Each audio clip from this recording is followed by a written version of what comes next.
Hey everyone, welcome back to Above Board with CandorPath. And today is an exciting day because tax season is behind us. And as this episode is actually airing, it is our 5-year anniversary of starting CandorPath Financial. And because tax season is behind us, we have our co-host back. Matt, hi.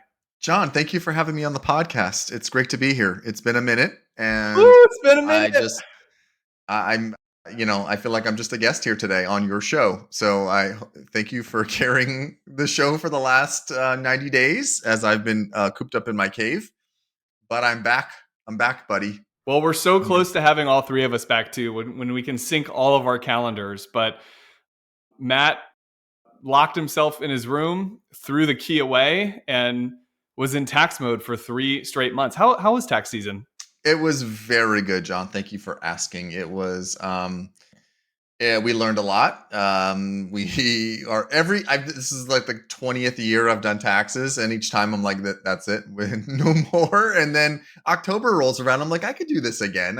But in all actuality, and all kidding aside, all kidding aside, the tax component is one of the most important ancillary items that we have to our practice. And I think taxes and Medicare are two sort of outside offerings that aren't part of they are part of the core financial planning, but they're in most situations, in most financial planning practices, those are not part of them. You generally go to another professional for those. And all of those are internal. And really the reason why is because each one of them interact with each other. And we find that just incredibly helpful from a planning standpoint. So again, I always say at the end, I'm never going to do this again. This year I did have a cheat code put in, and that cheat code's name is Mackenzie Herbert, who is my Shout right out hand. to Mac. Yeah, Mac did a fantastic job. A lot of yelling at me. She yelled quite a bit. Someone needs to. Yeah, most things I didn't want to do, and she's like, "You have to go do those." And so it's always helpful to have someone there to just kind of drag you over the finish line. And so that was just one element. The other element of her was really the help in the organizing, and actually in a lot of cases the preparation of returns with my oversight to those. So it was a fantastic season, and I'm glad it's behind us. I'm glad to do something different. Right, 90 days of the same thing over and over again gets very monotonous.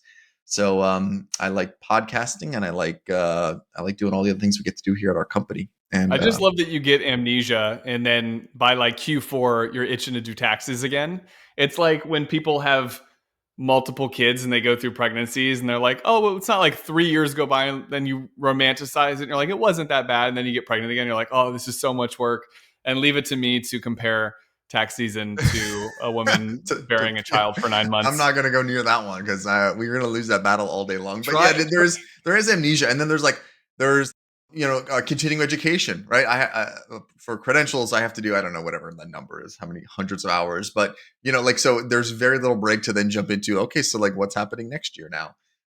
And there's really two deadlines of tax season, right? Everyone thinks of this this April 15th, 18th, whatever date falls on each year. But then there's a second one for those late stragglers who have an October deadline for extensions or September for businesses. So it's like a mini season in the season. Yeah, it's like, so now we have 6 months to like now wrangle up those folks and say like, hey, remember, we're still waiting for some items, and that is like the last drop dead deadline. So anyways, it's been fun. It's been exciting, and I'm ready to move on to something different. I will say, not that we're going to do case studies today, but there have been a lot of instances, even recently in conversations with people, where I'm like, we're talking about something very investment portfolio heavy. And then maybe it transitions to a little bit of the work I do with clients, which is Medicare and health insurance work. And then I pull on the taxes and they're like, well, why do you need that? Like I'll ask like, hey, I need a pay stub, or I need to look at last year's taxes. And it's like, why do you need that? And then we explain the why about how all of that stuff is so integrated. And it reminds me a lot of times that like sometimes in our industry, it's just such a swing and a miss that like, if you're a financial planner that only does the portfolio stuff and you can't look at everything, not that there's anything wrong with that, but I mean, it is, that's where we pride ourselves in our ability to kind of handle all those different areas. Pretty important. I'm going to make a bold statement, and it's, yes. Here we go. No, not that bold, but it's going to be something like along the lines of like, how can you do financial planning without having your fingers in the tax side of it? Because they truly go hand in hand. And for seniors, their largest, arguably some of their largest expenses in retirement is their tax bill. Yeah. And then for those that are like what we've been working on, I think what you're referring to is right now, a lot of executives might be saying, "Hey, I'm 62, I want to retire. I need to, can it work? And then how do I get health insurance?" And then they go to the Affordable Care Act, and that is all predicated upon what their taxable income is. And so everything sort of like comes back to it. And it's for us, one of the areas that we provide a tremendous value to our clients is taking care of that element. And I think there is also room for the traditional CPA relationship of, especially for small business owners or medium or large business owners who need bookkeeping and some of the additional items that go into a more complex element of taxes. But for our clients and for the work that we do, I don't know how we could do what we do without that side of it. Someone's got to do it, and I think I drew the short straw. I love the plan. Well, I do health insurance. I mean, that's not exactly It's exciting true. either, but it's an important element. And what I will say is like, so that ACA, so the Affordable Care Act, where you get these tax subsidies, and it's worked a lot for our clients that are between that 60 to 65 window, pre-Medicare, need insurance, and there's within the confines of the US tax code an ability to, if you have the ability, which we work with clients on figuring this out, landing your modified adjusted gross income at a certain number, we can maximize a tax credit. But there's a lot of elements that have to go right that we have to be very mindful of. Here's what I'll say. Anybody, if there is even one person that sends me an email that says, do a podcast case study on this, we will do it. So john@CandorPath.com. If I get one email from someone that's like, how can I retire early and get this tax credit for healthcare that in some cases is anywhere from $12,000 to $24,000 a year, depending on if you're single or married, it's a pretty meaningful tax credit. So it's a really exciting case study. It might sound boring, but if one person sends me a message, we're going to do, maybe even not, Matt's looking at me weird. Maybe it won't be a podcast. Maybe we'll just do a YouTube video on it and send it to that person. So I mean, I would love to do that. I could talk for like 6 hours on the topic, but it just I know as amazes a me how many podcast people don't know. consumer, Well, yeah, what how what thing what gets me is like stuff like that, like how many people don't even realize that's out there. And it's like, what? Okay, so that's where, what's the value of a financial planner? There's a lot of ways to try to quantify that. That's one of them. Like if someone didn't even know about this, now all of a sudden it's a benefit where we could get tens of thousands of dollars a year in tax credit. It's a pretty big deal, I think. it But is. But that's not the purpose of today's show, John. Today's no, show is to talk about we've been doing this. Well, we've been doing this for like, I don't know, 50 years combined, but CandorPath Financial was started in April 26th of 2018. And what a time to start a business. I mean, just when you get ramped up, 2020 comes rolling right around and we deal with COVID. But I really wanted to especially be on today's show to talk about, and not always the good stuff. Like, listen, fast forward, we made it, right? We made it 5 years. So what we're going to talk about today is not necessarily how great we are and all the things that we did right. I think where I find a lot of value when I'm listening to these types of shows is, where were there pitfalls? Where were there holes? What struggles did you go through to get to where you are? And your success kind of speaks for itself. So today is not about patting ourselves on the back. It's almost, in fact, the other way around. Of, you're listening to this, you are trying to start a business, or you're a business owner, and you're like, man, I remember when going through that. Is sort of what we were going for with today's show. And so with that, let's start with like happy, maybe at the beginning. yeah, It happy all five started years. at a Dunkin' Donuts in Oviedo, Florida, sitting in a little booth there, big guy. I took a picture of it because I took Ella to Dunkin' Donuts over the weekend, and I took a picture of the booth that we had our mastermind meeting at. Well, what's interesting is, so we've obviously been in the industry longer than 2018. Matt got in the industry right after the dot-com crash. Like, you got in the industry, if you think about it, it's like 2002. really terrible timing to get in this industry, or great, depending on how if glass half full, which you are. And I got in the industry in 2008 as the I sky didn't was even think falling. about that. Yeah, literally as the sky was falling. And then we started CandorPath in 2018, which on the surface, you're like, nothing happened in 2018. But in the last 5 years, we've been through numerous bear markets. We've honestly lived through 2 decades worth of headlines in 5 years, from COVID to interest rates to a war in Ukraine to you name it. I don't know what the new thing Yeah. will be, but a banking crisis, which, speaking of bold statements, you mentioned bold statements earlier. We did, last Ooh, I episode listened was to that banking one. crisis It's averted. good with Michael. Yeah, that was bold. That's a bold statement. But yeah, we're celebrating 5 years. 5 years. We're also celebrating. We won't do the official celebration of the podcast until we can have Rich, Matt, and myself on it. But we're about to celebrate 3 years of the podcast, almost 50,000 downloads. So lots of fun milestones this time of year, and no more taxes for you. So lots of Yeah, celebrations, and my exciting. birthday, and my birthday. Oh yeah, and your birthday. Yes, happy birthday. So let's go back to 2018. So 2018, sitting in a Dunkin' Donuts and saying, "Hey, listen, we are both unhappy with the current circumstances. It's time for us to make a change." And you jump off, you make that change, and then I say I'm ready to make the change as well. And started off with our first dilemma. Right, our first dilemma is how do we get clients? What do we possibly do to start over basically from scratch? And I think that provided us with a couple unique things. The first is it allowed us to build systems from scratch. I think if you're listening to this and you're a business owner and you've had your business for 5 or 10 or 15 years or however long it's been, and you're like, wow, I'm stuck using this software. I've been using the same software. I've been using the same system for all these years. Is this really the best one? And gosh, to change that is a nightmare. We had a really unique ability to start off day one with, all right, well, how do we want to shape this thing? Yeah. How do we? So talk about, because there's so many. It's funny because when we were discussing this, we were like, there's so many mini failures over the last 5 years that a failure is it's not really a failure if you take something good out of it, you learn from it, you get better from it, of course. But there were just lots of moments to look back on and go like, wow, if I could do that differently. So maybe I'm curious from your vantage point. So year one, what is that like? I mean, we had the good fortune of having so many deep relationships with clients, and we sat down with our clients. We told them, here's what we're doing. We're excited about what we're doing. We're proud of what we're going to build and what this means to us. We'd love for you to come. If you don't, of course, that's okay. We won't hold it against you. And the good fortune of being very, very, very intentional about that conversation. I mean, I had many face-to-face, coffee meetings in people's living rooms.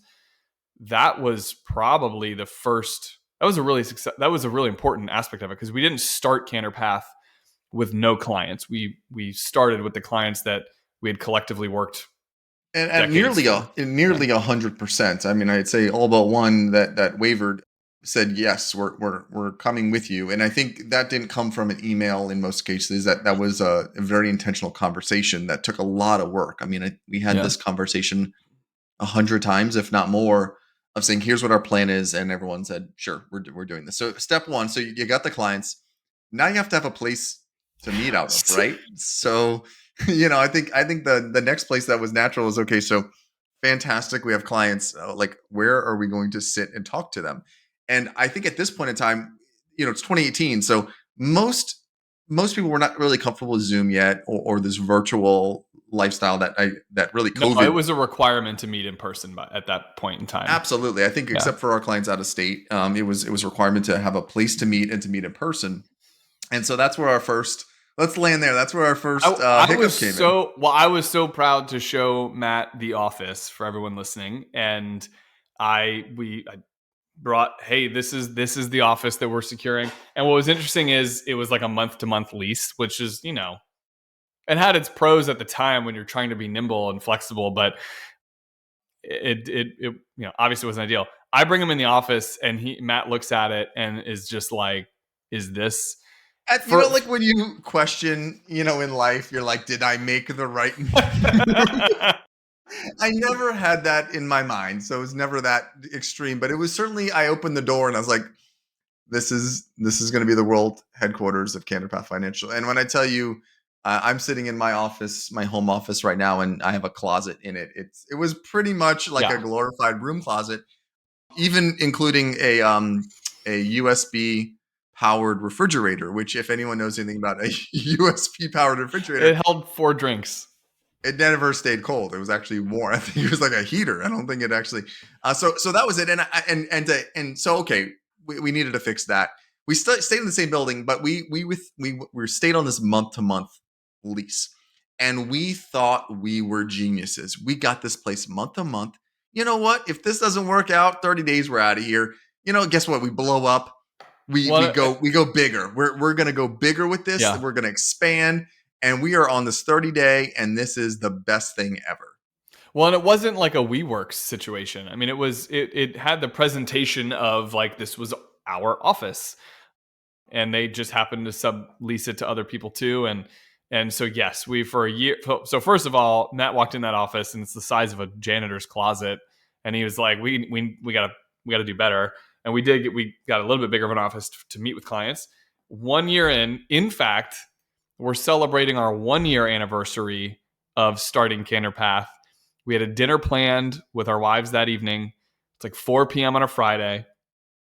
And I get a phone call from the property manager, and she says, someone came in and leased out the whole space. You have 30 days to vacate the Yeah, what we didn't property. realize is that 30 days goes in both directions. Yeah. And hindsight being 2020, again, the things that we learned, we found out that in 30 days, we need to find a new office. It's tax season. We've just gotten all of our clients super comfy with this new building, and that this all these changes that are taking place. We wanted there to be some level of like calmness, and everything's under control, and we got it. And we get a notification we got to be out in 30 days.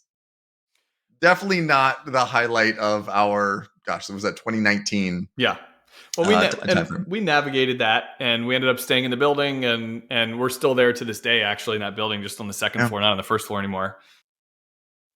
But I will say, like, facing little random challenges like that you don't have to, when we were just financial advisors only and not business owners too.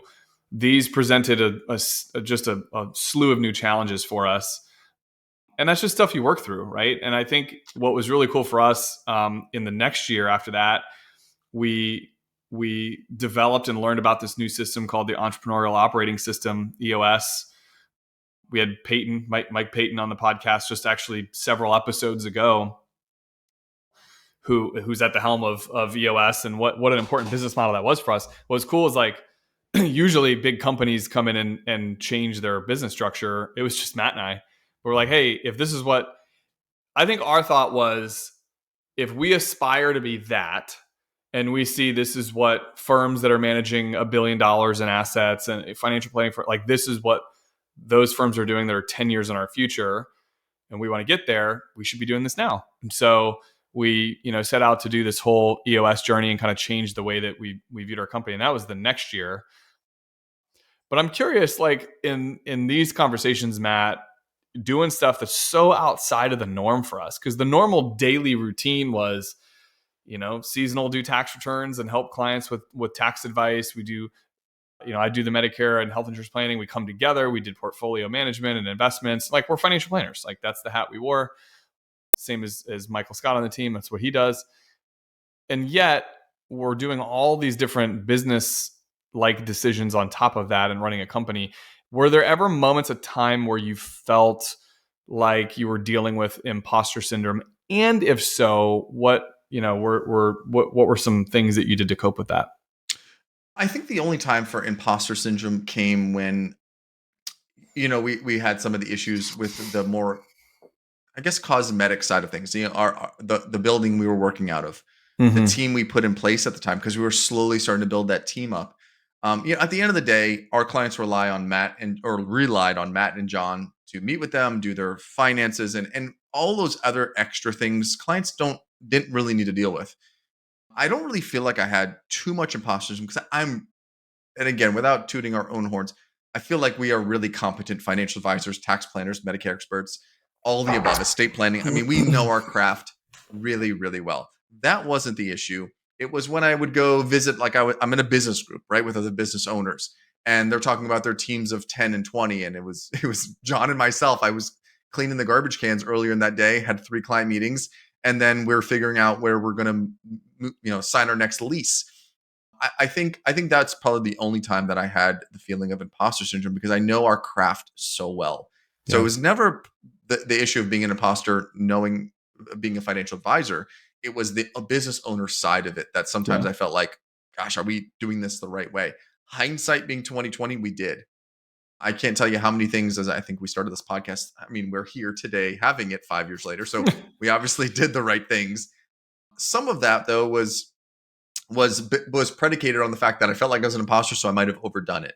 I might have overdone our, if you go into our office now, it's not a schleppy office, right? We put a lot of time and money, and Jackie helps with the lease, and Lauren helped with putting the office together and bringing it to a place that is a very welcoming environment. That was because I remember being in our first office and I was like, oh my gosh, how soon can we afford to move to the next level? And we're at that point here today, 5 years later. Those are the feelings that I invoked. How about you, John? Any Well, part of it you felt like you were like, what are we doing here? I was just a dodo bird that was like, check out this cool office I found for us, and you're like, this is the smallest thing I've ever seen. This is the tiniest office to try to do business out of. When you weren't wrong, but so a couple of things I would say, actually thinking back early before even starting CandorPath, I did have feelings of imposter syndrome in the early days of being a financial planner, because I started in the industry, I was 21. So there were a lot of these moments of like, where why would someone trust me over someone else? And then as time went on, as I gained more experience, and I'm a big student of our craft, so I studied a lot, I became a CFP, all that stuff. Then I started getting almost salty, where I'd look at someone that was older than me, and they had the gray hair and the bifocals, and so they just looked wiser about our industry. But I thought, I am credentialed. I know as much, or maybe even more in some cases. There's no reason that this person's any better or any worse than me. Like, I'm good at this industry, and I think that same thing as you with being a business owner. Now we have this amazing team. We've gone from just you and me to a team of six. Shout out to some of the other folks we haven't talked about: Raina Fitzgerald, Megan Glass, Mackenzie, of course, Michael, Scott. And I think there's new, different conversations and challenges that each year. This is stuff I haven't done before. Being a leader on a team, maybe mentorship, whatever the case may be, but something that I do to sort of deal with imposter syndrome. And this is, I've heard this on other podcasts and like books I've read and stuff too, but it's maintaining some level or balance of humility, like recognizing, like, I'm last week, I cleaned the toilets in the office. I mean, you were there. Client was coming, they needed to be done. It needed to be done, got it done, right? I am no better than the person that cleans the toilets, and I am no worse than someone that's worth $500 million. Like, I don't think that anyone's better or worse than anybody else, and we're willing to do the things that maybe you'd think like you shouldn't be doing anymore. But that helps me with imposter syndrome a little bit. I don't know. I mean, I Yeah. also, yeah, go ahead. Oh, I was just gonna say, and then being able to push through it, right? None of us. I do the garbage at the office, right? I'm not too good Yeah, to do that. yeah, Listen, it has to get done. I want the place smelling nice. By the way, just full disclosure, we do have a maintenance team that does come, but day to day things happen, right? So you got to just do it. And I think that's where people who are like, "Oh, God, I'm too good to do this," yeah. and then that kind of trickles down either to their team or something like that, starts to have a firm culture. And I think our firm culture is not that way. It's everyone is willing to do anything it takes to get the job done. You've even put together a checklist when we walk in the office of like all the things that need to get done so that this place. And again, I go back to that, of those times where we didn't have the nicest office, and that feeling of like, oh gosh, I really want something to be proud of. And now we have that. So now we want to maintain that, and we want to make sure that that is always looking its best, because it's so important to us. That look is so important to us. Yeah, I would also say there's never any work that we ask someone to do that we either are not willing to do ourselves or haven't done before a ton of times over. So, when we started this 5 years ago, I was doing paperwork requests on the weekends. When clients would come in, you'd brew their coffee, and we have notes on how they take their coffee, and we would make it to how they like it. And there were so many taking out the garbage. Like, there's so many aspects to this where it's like, I think the willingness to do that balances that humility a little bit, and at least that's always helped me with imposter syndrome. But Yeah. I mean, So yeah, we covered 2018. We covered 2019. Oh, we're going the chronological I here. think we Okay. should, just to keep this Yeah. going. So we go 2020, right? It's January, it's February, man. Life is Got, good. got through that 24 months of the hard time of getting the business up and running. The business is firing on all cylinders right now. It's January, starting the tax season, and then the world comes to a screeching Really? halt. What happened? So COVID comes in and it changes everyone's world. And the point of what we're going to make next is not to make light of it. We knew a lot of deaths occurred and a lot of health issues, and it impacted so many people. And for us, that was really the beginning of us rolling up our sleeves and showing what the power that we had put, kind of where I started with today, is that infrastructure we put in place really shined. So what was a negative, being COVID and being not being able to see anybody, was where that we were able to say, hey, listen, we have a system in place now where everything is online. We don't have filing cabinets at CandorPath. We don't have stacks of paper everywhere. This is a well-oiled machine, and actually everything is cloud-based. And by the way, we have Zoom. Let's continue to conduct our meetings just as we were, except you'll stay safely in your home. I'll stay safely in my home, and we can still get the job done and go through. And for that period of time, and again, this is where the stress comes in, is, well, what do we have? Probably about 150 clients at that time, John, between you and me. We met with each one of them over oh gosh, not even, probably a 30-day period of time. Well, and then it was recurring. Then it was like we were Yeah. meeting more frequently. It wasn't like quarterly meetings. It was every 30 days we're having Yeah. conversations. Yeah. We got in front of every single person that time. Not that we knew any more about what was going to happen. I mean, last time there was a flu pandemic was 1920, and thankfully neither one of us were around for that. But what we did know was sound financial principles. And we Yeah. had to reiterate those and bring out the noise, separate the noise from the facts.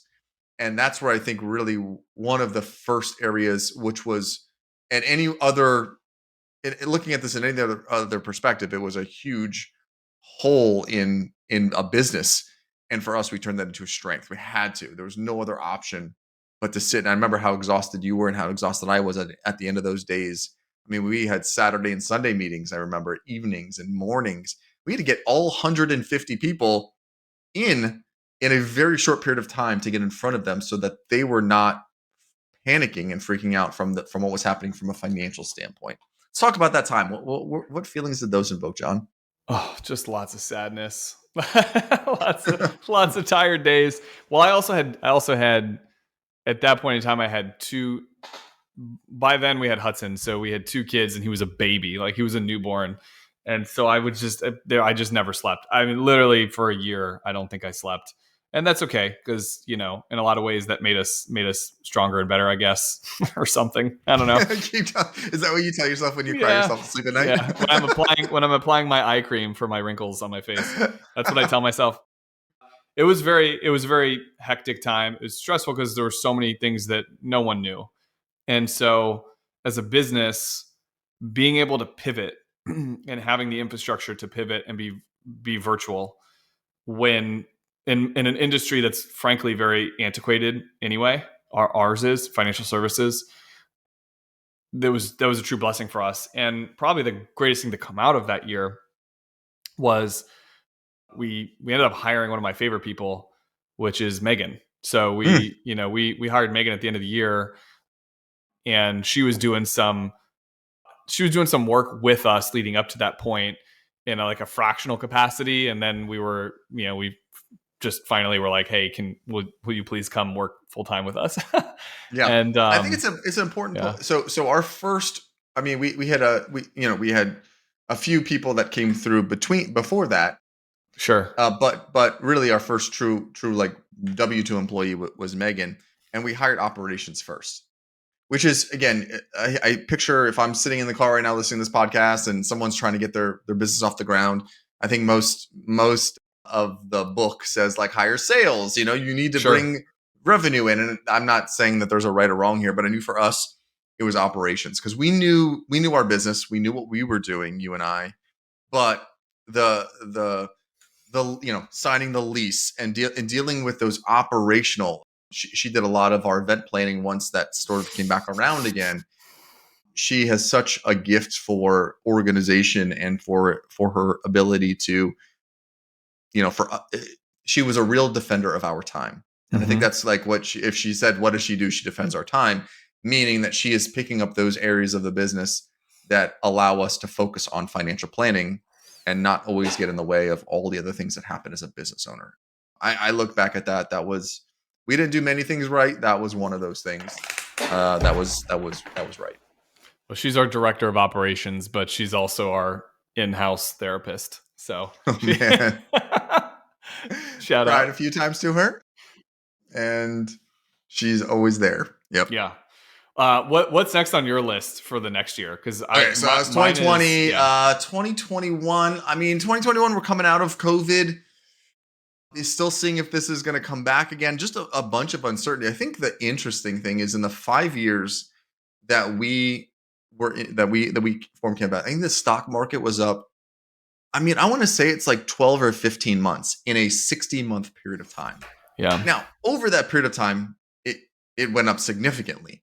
But we dealt a lot with during this 5-year period of just stagnant downward market. And I think 2021 was that first kind of uptick year, that real big uptick year. And then ever since then, and before then, it was just a disaster in terms of where economic performance was, and where markets are, and part of that is, and we talk about this in our client meetings, is that the market is not linear. The market doesn't go up 10% a year.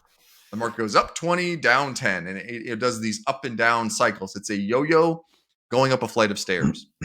Yeah. We happen to be going downward with a yo-yo more than we were stepping up on those stairs. Or when the stairs were going up, we would take 4 or 5 step jumps, and then the yo-yo would go back down again. And so Yeah. I think that was really defining the next really 2 years, because that takes us through 21, and then 22 was was just was just dealing with market performance. And there's things that are within our control, and our clients know this. Things that are within our control, things are outside of our control. The rate of return of the stock market is outside of our control. What we expose ourselves to of that market and how we position it is in our control.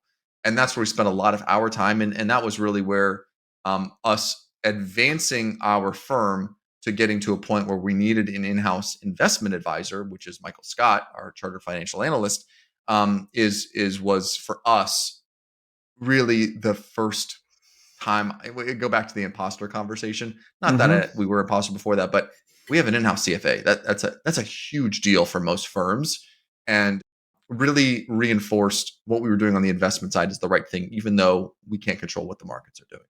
I would say going into 2021, adversity is the word that comes up for me, because it's like we just dealt with so much those first few years in being, again, financial planners for a long time, new to being business owners.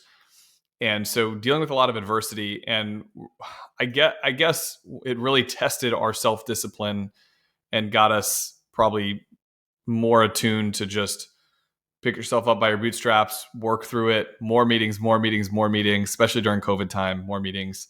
And it was probably in 21 where all that adversity for me led to fatigue, where I'm like, oh, okay, I just can't work forever. Like I need to take breaks here and there. And I think you know me well enough to know that I will work through something to my detriment. And you do the same thing, although you're more mindful, I think, of that balancing act than I am, where it's like we need to take a break. And so 21 was really recognizing all that adversity. We're at this great place, we have amazing clients we serve, everything's great. Now we really need to build on this ensemble approach that we need to add to it. We need to add these pieces that we felt like we delivered it when it was Matt and I, because we could come together with different skill sets or talents that him and I had. We could bring that together for a client meeting, or apply each other's skill set. But we wanted to continue to broaden that and continue to be better at that.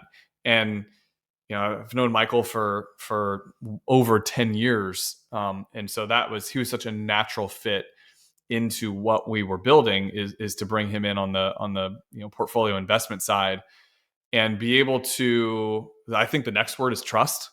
So then be able to find trust. I mean, it takes a lot of trust, which we took this for granted. We haven't even mentioned this once yet, Matt, but it takes a lot of trust to start a business with somebody else as a partnership. So that in and of itself is a big leap of faith that I think we've done podcasts on partnerships before. Actually, I'm looking July 28th, 2021. We did lessons in business partnership, you and me. But okay, so then outside of that, so we bring Megan into our circle. At that point in time, we had worked with a few support staff that have come that came and went, and that's okay. There were lessons there too, but then I think trust was the next thing, like being able to bring someone else into that circle of trust, and that was Michael. He was Yeah. at the end of 21. Yeah, Yeah, it was Michael, and right after that, as growth continued in our firm, we needed some more support. And Michael said, "I know just the person."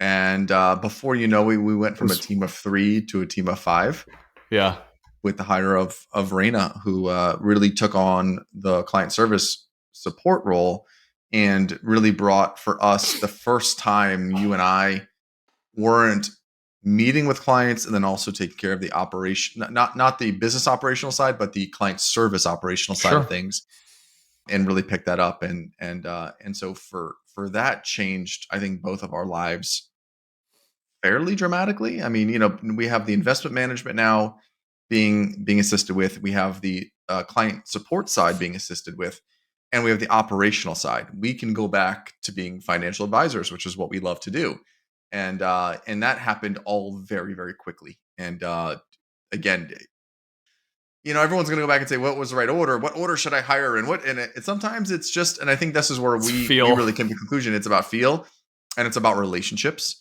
It's about, and you've been really instrumental in this, is not, it's about the thinking of the avatar, who the person is for the role that Yeah, we need, and then finding that person, as opposed to the other way around, where you're just yeah. throwing a cast net out and seeing what comes in. You really, you've hit home on that a few times, John.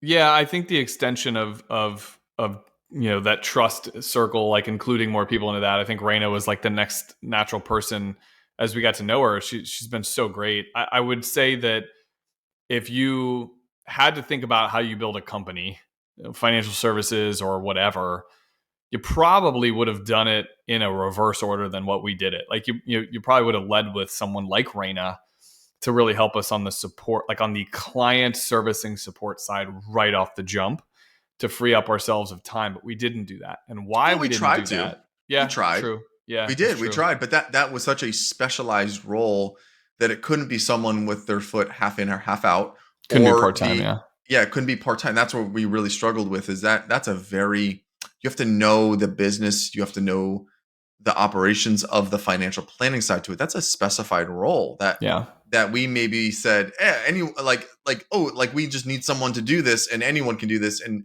what we found was that was a really, really hard role to fill. Yeah, no, for sure.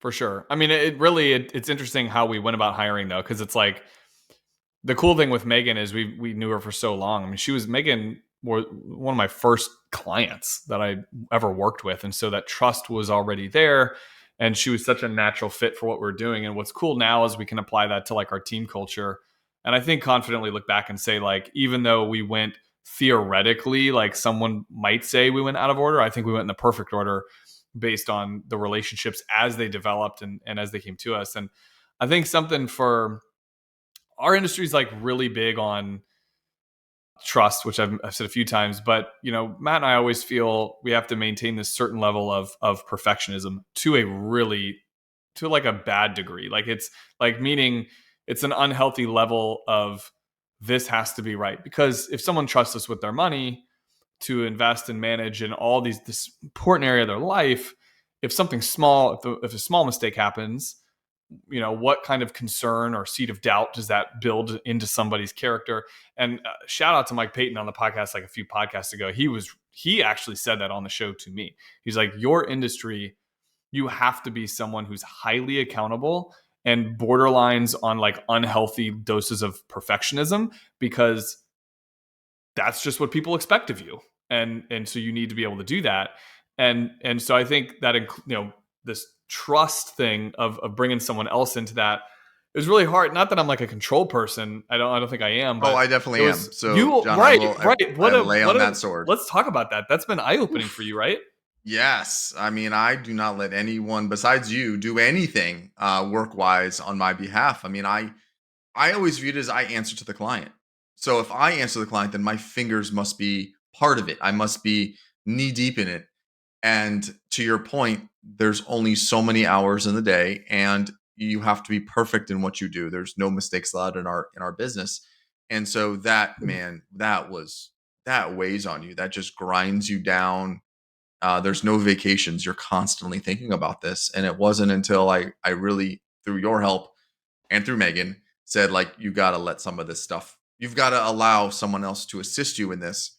And I said, okay, I will, as long as they understand the implications of what this means, of me letting that go. And that first iteration of it really was Michael, was releasing the investment side. And again, not saying he's doesn't just do that for us, but he Yeah. is leading that discussion. Whereas before I was leading that discussion, he Yeah. leads that discussion. He brings those ideas to you and me that we then implement to our clients. That was something I did prior to this, and so that was the first thing, was releasing that off of my shoulders, which needed to happen.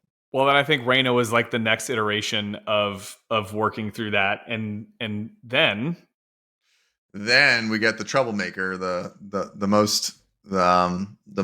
largest troublemaker we have is Mackenzie, who said, Matt, okay, I can take more of this off of your shoulders. And I said, okay, like, I'll give you a little taste of it. And then she just, ate the whole thing up, and was really incredible with really helping in more areas, and really expanding upon what Raina was doing for us, which was operational financial planning, operational support, really taking that to the next level and saying, hey, I'm going to be there by your side for tax season. I'm going to be there by your side for the clients that we are, that we have the relationships for, and really kind of taking. And then what I love about both of them is really wanting to go back to one of our core competencies, our core values, is being a student of our craft. Is them not just saying, yeah, I'll do paperwork or I'll do operational support, but I'm going to also learn the level in which you both know, and Michael, let's say the three of us know about financial planning. We want to get to that level as well. yeah. And so they're beginning the process of studying for the certified financial planner credential, which in our industry is really kind of the gold standard. Michael, being a chartered financial analyst, also there as well, but that's more of a very intense specialty on the investment side. CFP is really more of a broad. And so I love seeing both of them now studying and beginning that process, so that when they understand the why of what's going on, not just I got to go out and do this because Matt or John asked me to be on behalf of a client, or a client asked me to do it. They'll now understand the why behind that. And I think that's just so incredibly powerful, and really takes them both to the next level. Yeah, 100%. I think their interest and engagement in wanting to do the CFP course and sit for that exam is a testament to, like you said, that's something that's big for all of us, having an interest in learning and evolving and developing in our craft, in our careers, in what we do, and how we coach and advise clients. So it's super cool. We What better would talk about the RichB. I mean, we talked about him a little bit in here, John, but we've not given him a ton of love on these podcasts. First of all, we miss him. We want him back here, but also I want to recognize him for the work that he's done for us on this show. Right? This is two financial advisors, just sometimes just chatting, having an amazing guest on, but really the ability for us to be good speakers, to have some organized elements to our show, to get the message out there. He was a real strategic partner on this side of it as well, and he's an amazing person, and also an amazing speaker. He's so knowledgeable, and I think that was, I want to give credit where credit's due on that side of it as well. Is we've talked about our team, but then there's some of these external folks, him being one of them, that has really changed the trajectory of our ability to get our message out, and that's what this show's all about. By the way, whenever I hear people do podcasts like this, I just assume that means they're ending the podcast. Like they're saying like this is With it. that We're said, we are going to we're take not, a 6-year hiatus from. No, no, heck no. We it's not love happening. doing these It's things. it's we're as consistent as we've ever been hitting weekly episodes. So that the goal is to keep doing that. And honestly, we're excited to have the fact that we can coordinate all three of our calendars better now. The last episode that Rich did was a solo one. It was called Unlocking the Power of Inquiry. super great episode. It was March Great one. 29th of this year. So go back and listen to that one. It was really, really good. But yeah, I mean, TheRichB, he's the man. What more Yes. can be said about it? And I think I've had a lot of people reach out to me and say like, hey, love the guest interviews, love all the things you're doing. Like, when are the three of you getting back on this thing? Yeah. And so duly noted, and we Let's are call we him are out. working towards it. Call him out on it. Rich, we need you, buddy. Says Come the back. guy who's been gone, locked in a cave for 3 I was on months. hiatus. I was on a very important hiatus that I'm now back. Welcome. Thank you for having me on your show, John. Yeah. Well, the most talk about imposter syndrome. Doing a solo episode on the heels of Rich doing a solo episode. Those are big shoes to fill, my friend. Not I easy, know. but we did it. Okay, so fun conversation about the last 5 years and celebrating, uh, you know, our 5 year anniversary. What, as we wrap, do you feel like the next 5 years looks like? What's Ooh. something you hope? Actually, just aspirations. Like, what's something you hope to see? Ask the universe, and maybe we shall receive it. I don't know. I think if anyone's been listening to the show, they know I have a hard time with like goal planning and like That's my forward favorite. thinking. Come I on. just move into where we go next and I find something and I dive into it and I take us there in that side of it. So I don't know. I'm very happy. I love our team. I love our work culture. I love our clients. I mean, I think it's always easy to say more and bigger and faster and larger. I also want to live in this moment right now. This moment right now, I have everything in the world that I want. Mm. So, yes, I want to go faster, bigger, better, all of those things. I also want to just be incredibly happy and maintain this level of happiness that I have. Actually, it is April. Well, Teddy, we're shooting this, on a little bit before our anniversary on the 26th, but just being done with tax season and being able to go back to financial planning and on the heels of all of that, I'm in a good place mentally. And I want that feeling to maintain, even if that means we grow bigger or grow smaller. I don't know. Whatever happens, I want to maintain the same happiness that I have right now. That's a important aspiration to worry about maintaining the same level of satisfaction, of happiness, of whatever, because I think a lot of people just get caught up in always trying to improve things when, then you work so hard to do that, and then you just stress yourself out, and you look back and you're like, have you ever heard that saying, like, I wish we knew we were in the good old days when Yes. we're in them? It's Yeah. it's kind of, that feeling like we're in the good old days literally right this second. We have a I see great that team, no a great more team than I see culture. with my kids. Yeah. I have a 7-year-old and a 10-year-old.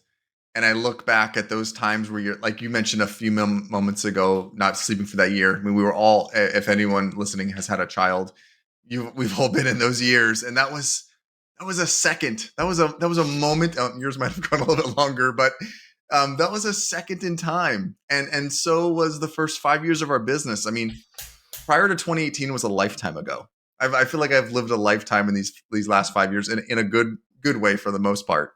But life moves so quickly, and I want to be able to continue enjoying what we do and how we do it, and who we touch, and who we make impacts for on their lives. That's what gets me out of the bed in the morning. I would agree.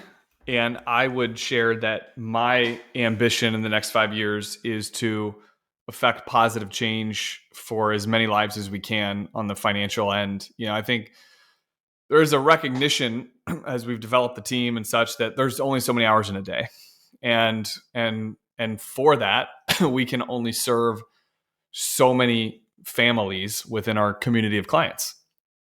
It's just that's just a math problem, really. I mean, it's the truth.